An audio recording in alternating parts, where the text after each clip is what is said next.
I appreciate you again taking the time to speak with us. And I wanted to ask you, how is it that Piper is coping with the pandemic and all the changes that are occurring in the marketplace? Have you continued to produce airplanes, and what's the status of things there at the factory? So obviously, Tom, it's been challenging. There's a lot of people doing a lot of good things here at Piper. Everything from just managing the day-to-day business to obviously managing our way around the new way of working with the whole COVID-19 situation. Um, we actually sort of started to feel the impacts of the virus as early as February, believe it or not, because in fact, more Yeah. so for international deliveries, travel, things like that. We had a number of people who were scheduled to go to Singapore at the beginning of February for the Singapore Air Show, and we decided as a company to suspend all international travel at that time because of the virus. So obviously we've had to curtail our travel, so that makes it a little bit more difficult. So our sales team in particular, and the marketing team have had to learn to work virtually on just about everything they've been doing. So it has been a whole new way of doing things. As the whole pandemic started to transpire in the US, of course, we took a very firm view of it on what we were going to do, and we established an executive level task force at the beginning of March. We started off by meeting once a day, and then by the middle of March, we stepped that up to twice a day, so that we could really focus on what was important to the business. And the way I looked at it, there were four influences of this pandemic, and the most important one was the first one, and that's our people. And that was about ensuring Right. our own people were safe. Were following CDC guidelines. We as a company were making sure that we provided the appropriate PPE, um, sufficient social distancing. And we started to change the way we operate. So as I mentioned, the sales team already was starting to work virtually. We took a hard look at the whole organization. At any one time, we have about 50% of our engineering staff now working virtually, and they work on a rotation basis, a week in, a week out.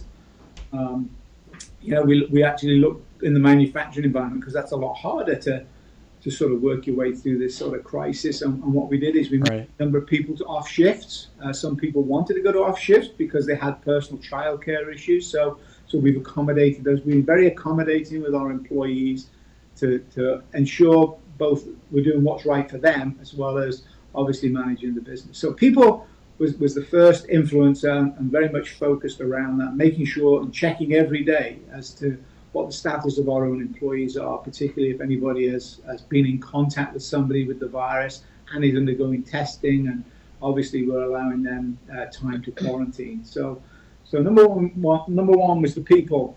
The second P, and I'm basically looking at four Ps. Number one was people. Number two was the politics. Obviously, the Mm. legislation, whether it's federal, whether it was state, or whether it was here local in our county, we've been looking at those and monitoring those.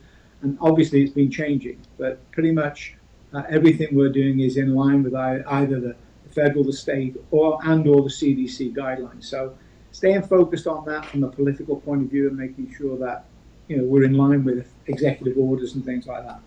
The third thing is our parts supply.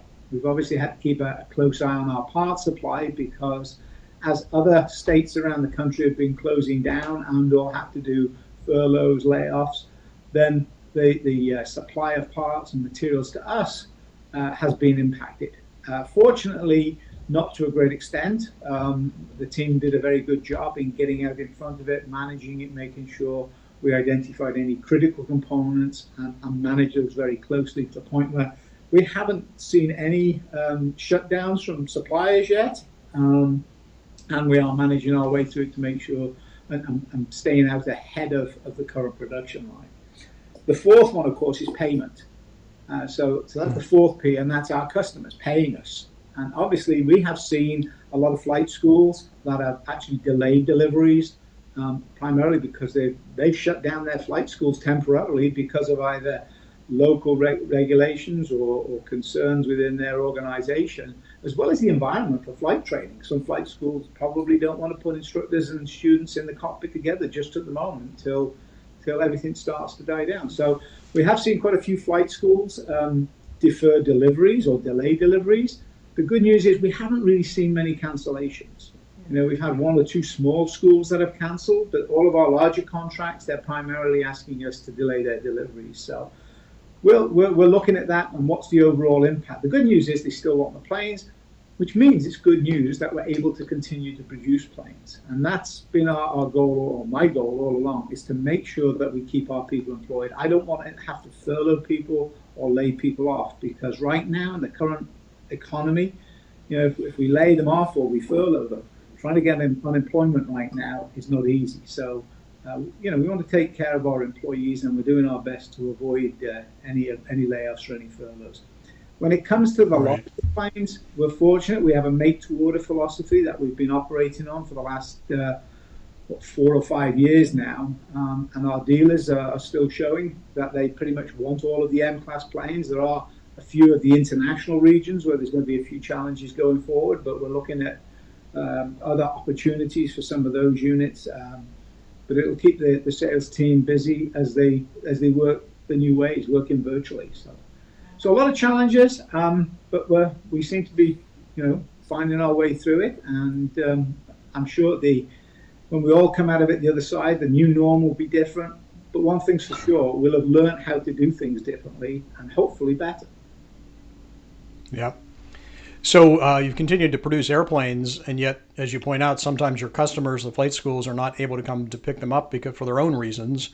Are you running out of ramp space or places to put the airplanes?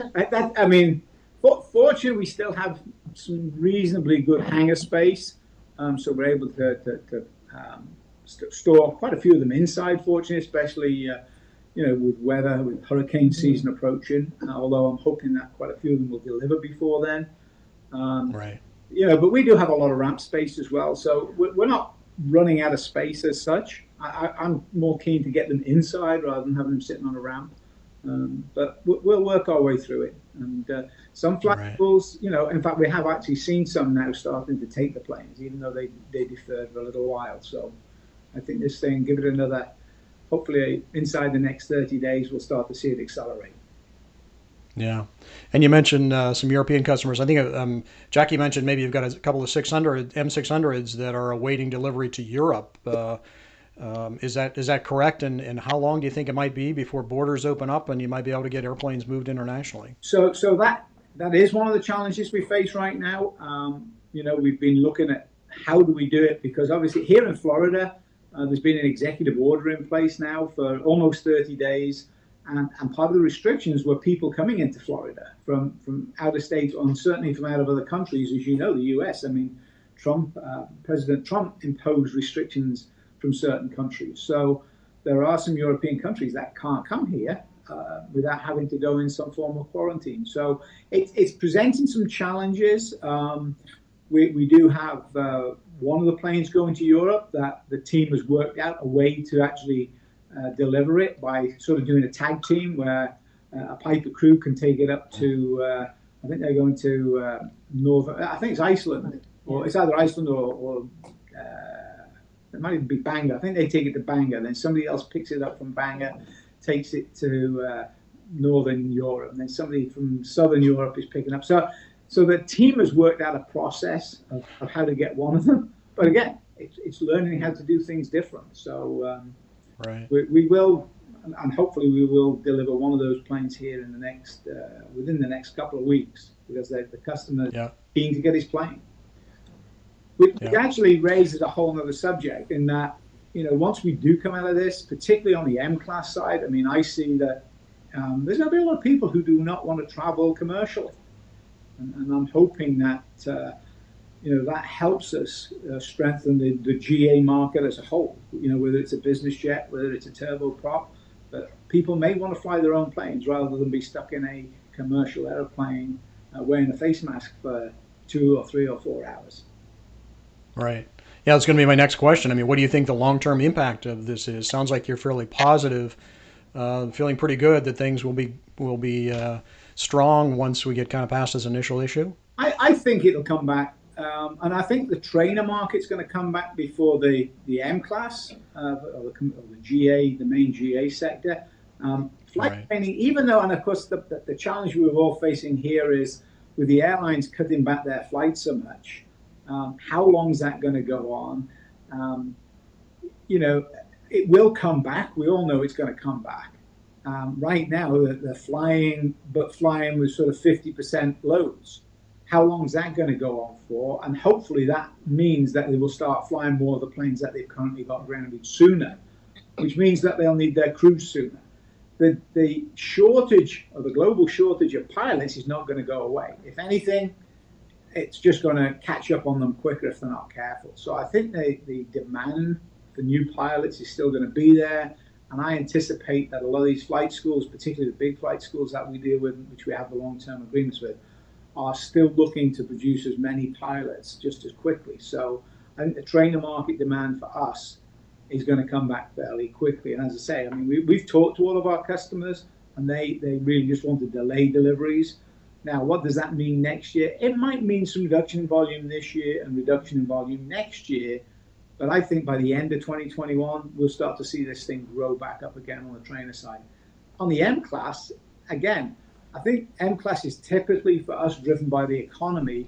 However, I see this pandemic situation being a little bit like 9/11. Post 9/11, GA saw a sudden uptick because people felt, hey, I'm safer and better traveling privately rather than commercially. So Mm-hmm. I think we're going to be pleasantly surprised that we might see the GA side of the business pick up a little bit quicker than we anticipate. I actually just this morning I heard that there are quite a few inquiries in process right now on our M class project. So I'm hopeful this thing will come back, sooner rather than later.